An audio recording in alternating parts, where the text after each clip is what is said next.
Hey guys, how's it going? So, I thought I'd kind of show off the new Promethean board that we got. So, instead of a smart board, we have this Promethean board that's a whole lot more, looks a lot cooler, and it kind of updated the room. So, yesterday was actually the end of all the new stuff for the first semester, okay? So, at this point, we're going to start reviewing for our exam. We won't be taking our exam until after we come back from break, but we're going to start reviewing now. We'll review some more after break, and then we'll take it kind of before the quarter's over. All right. So, first kind of review stuff is just some things that we worked on earlier. There's two different things that you'll be doing today. So, I'm just going to go through some very short examples. So, let me pull this up. All right, so the first different word problems that you're looking at today are just translating a word problem to an equation. Okay, so the first one says twice the sum of a number and 4 is 10. So the examples that you see on like the first page are going to be kind of like your guiding ones, and I'm going to show you how they kind of work. So it says twice the sum. So twice is this 2 times, okay? That's where that's coming from. You're kind of dissecting each sentence to make it into an equation. Twice, and then it says the sum of a number and 4. Well, that's going to be this n plus 4. Okay, the sum of a number, that's a variable. You don't have to use n, you can use a different variable, I don't care. But n plus 4, and then is always your equal sign, okay? So is 10. And your final equation, once you put it all together, is 2 times that quantity, n plus 4 equals 10. All right. So there's a couple more examples that you can look at.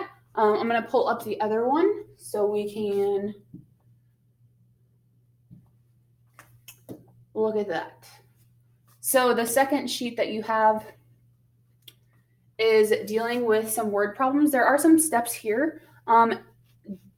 Basically, your goal is to create defining your variables and getting it down to one variable. And I'll show you what I mean by that in just a second.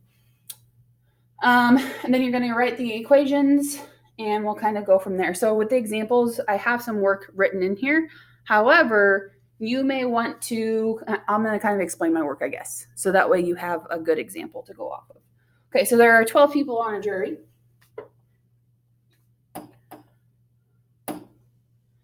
12 people on a jury. There are 4 more men than women. How many men are there? Okay, so it's telling us to find like the main unknown. Well, the main unknown is dealing with how many men, right? It's asking how many men.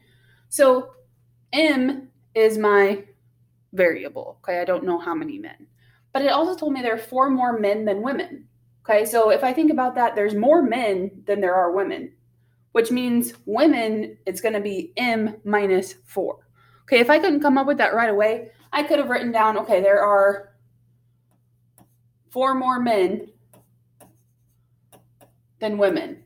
Okay, so that means women would be, oh, I did it backwards. Hold on. Oh, I can just erase right here. Handy. Okay, so women has less than the men, right? So it has 4 less than the men. So that's kind of where I'm thinking about this, if that makes sense. So I always just ask myself, okay, who has more? Well, in this case, it says there are more men than women. So women has to be less than what men had. Okay, they have 4 less than what the men had.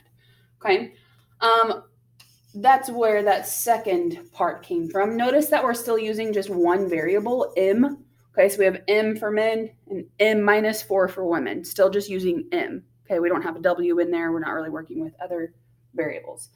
Then we haven't used this piece of information yet. So this is telling us, okay, there's 12 people on a jury. Well, that's saying 12 people in all. So I know that men plus women are going to be equal to 12. So that's where the equation came from. Once I solve that equation, which it doesn't show the work here, I would go ahead and combine like terms. So 2m, oh, I keep doing that, minus 4 equals 12, add 4, and that's going to give me 2m equals 16. Divide by 2, m equals 8. Okay, that's where I'm getting that 8 men. And since it's just asking for men, I don't have to go any further. I can verify that this makes sense. If there's 12 people on a jury, there are 4 more men than women. Okay, so there are 8 men, there's 4 more women. that's going to give me 12. So I can kind of just read through the problem and make sure it makes sense, okay? You can check out the other examples. If you have any other questions, I did attach the answer key, so you are able to look at that. If you have questions about that, just ask. Some of them are a little bit different, but you guys, I'm confident that we'll be able to figure it out, all right? So again, if you have questions, let me know, email, text me, I will be there. Other than that, that's it for today. All right, have a good one.